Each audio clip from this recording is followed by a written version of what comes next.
Bonjour, Monsieur Champigny. Vous allez bien?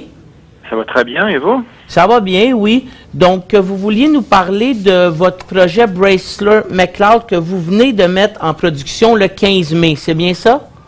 C'est exact. Donc, la mine Bracemac-McLeod a commencé production le 15 mai dernier avec notre partenaire Glencore Xstrata.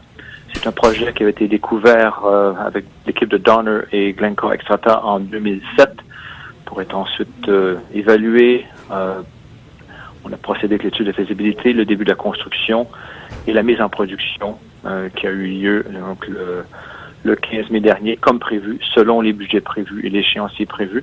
Donc, nous sommes très fiers de ce projet. C'est la dernière mine qui est en production au Québec, une des rares mines qui sera mise en production cette année, une mine de zinc et de cuivre dans un secteur qui a déjà 11 mines à son actif. Ceci est la 12e mine, avec une très bonne infrastructure pour pouvoir réaliser cette production-là. C'est en ce moment, donc vous êtes, j'imagine, dans une production qui est loin d'être à 100%, mais est-ce que vous avez l'intention d'atteindre la production à 100% d'ici fin 2013 ou ça pourrait prendre un peu moins de temps?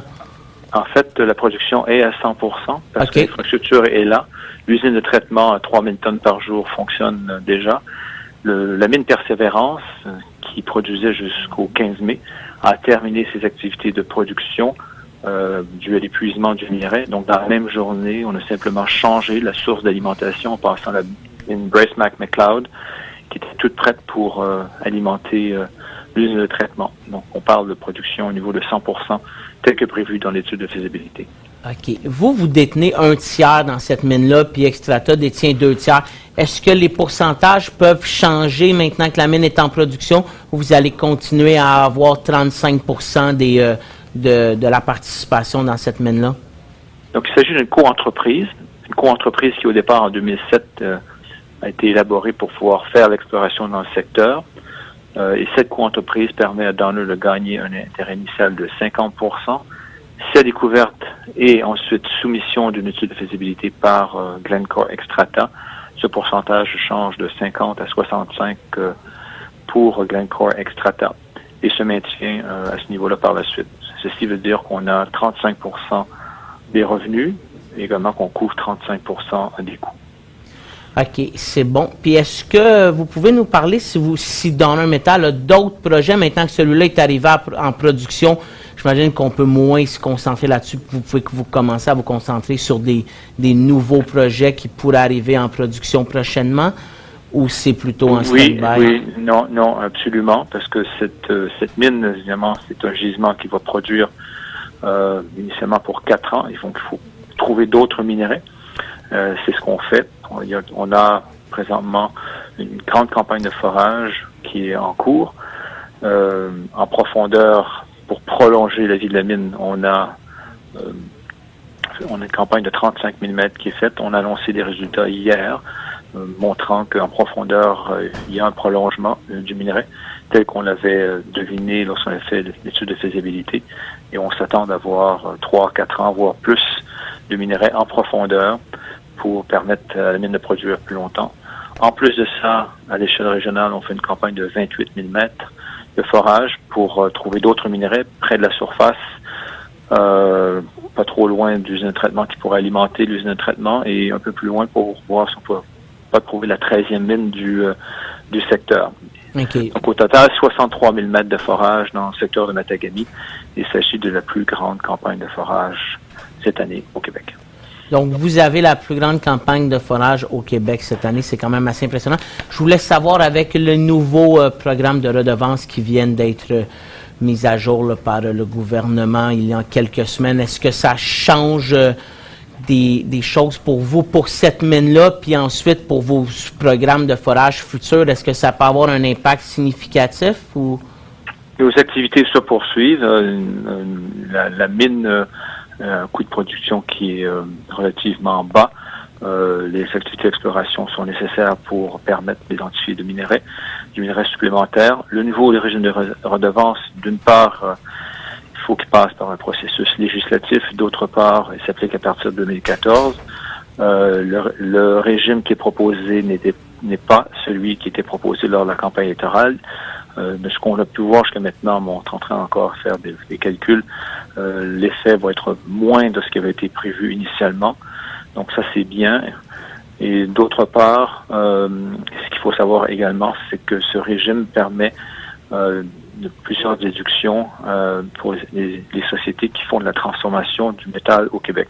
Ce qui est notre cas. Tout le minerai est transformé au Québec. C'est-à-dire que le concentré de zinc est envoyé de Matagami à Valleyfield pour être affiné là, produire le métal final, et le concentré de cuivre métaux précieux est envoyé à la fonderie Horn. Donc, en faisant la transformation au Québec, ceci nous avantage par rapport à d'autres sociétés qui ne le font pas avec ce nouveau régime de redevance. Oui, c'est vrai, dans le nouveau régime, ils veulent vraiment augmenter la transformation. Donc, vous êtes bien parti pour ça. J'ai une question ici. J'ai un monsieur qui me demande quelle est la durée de la vie de la mine de zinc. Vous m'avez bien dit que c'était 4 ans, je pense, hein? Initialement 4 ans. Il faut comprendre que 4 ans, c'était le minimum nécessaire pour pouvoir démarrer la mine et assurer que l'usine de traitement de Matagami continuerait à être alimentée avant ou au moment où la mine précédente de Persévérance s'épuise. Donc 4 ans de réserve effectivement, mais avec les forages qui sont en cours et les ressources qu'on connaît déjà, on pense, comme j'ai mentionné tantôt, que 3-4 ans, voire plus, on va savoir vers la fin d'année de ressources qui pourraient être converties en réserve. Donc la durée de vie pourrait presque doubler avec la campagne de forage de 2013. J'ai une autre question. J'ai un monsieur qui me demande si la haute direction, elle a une grosse participation dans l'entreprise. Donc c'est quoi le pourcentage que les initiés ont dans l'entreprise? L'équipe de gestion de Donner à l'équipe de direction à 1%. On veut augmenter ça. Et ceci est dû au fait qu'on a dû mettre beaucoup d'actions au cours des années pour pouvoir financer. Et donc, c'est quelque chose qu'on regarde présentement. Donc, si vous avez déjà fait plusieurs financements, est-ce que ça veut dire que pour 2013, on peut s'attendre à ce qu'il n'y ait pas de nouveaux financements pour vos campagnes de forage? Et l'argent est déjà dans vos comptes ou... On a eu tout l'argent nécessaire pour commencer la production. Et on va recevoir des revenus en juin et en juillet et en août à partir de cette production-là. On n'a pas l'intention en ce moment de faire de nouveaux financements. Mais c'est sûr qu'on regarde comme bon administrateur notre situation financière constamment pour s'assurer qu'on a les fonds nécessaires pour avancer. Dernière question, est-ce que vous êtes en mesure de nous dire où vous pensez que votre action va être, disons, d'ici la fin 2013, ou ça serait quoi les raisons pour que nos clients achètent votre titre en ce moment? Techniquement, on voit qu'il est dans une phase neutre quand même dans le bas de son graphique, comme à peu près tous les petits titres du secteur minier. Mais est-ce qu'il y a des choses est-ce que vous pensez que ça pourrait augmenter d'ici la fin de l'année avec la mise en production? Très bonne question. Donc, Haywood est une maison de courtage qui nous couvre à Toronto.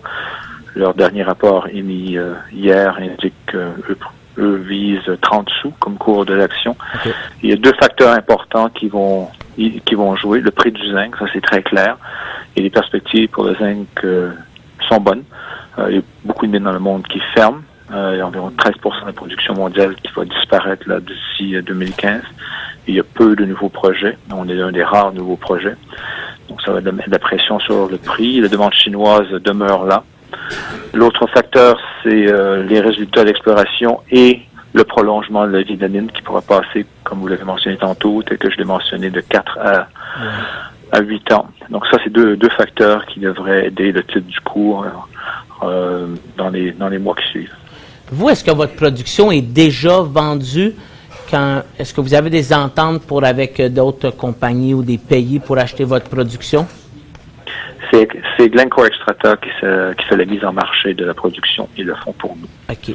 Puis quand vous parlez du prix du zinc, est-ce que vous pouvez nous dire un peu le prix, j'imagine, qui est en baisse quand même depuis les derniers mois? Là, on sait que la majorité des prix des métaux de base sont en baisse. Est-ce que le zinc a baissé davantage ou moins que les autres métaux? Baissé, je dirais, un peu moins que les autres métaux. Ça a touché un peu moins qu'$1 là en février. Les perspectives, selon les gens qui suivent ça de près, est un prix de 90 à 95 sous devrait être possible d'ici la fin de l'année et pour l'année prochaine et les prochaines années, un prix moyen de 1,05 $. Bon, mais merci beaucoup, Monsieur Champigny. Ça met fin à notre entrevue. Donc, c'est très intéressant. On va continuer à suivre l'entreprise puis à montrer à nos clients les moments où ça serait intéressant pour eux de prendre position.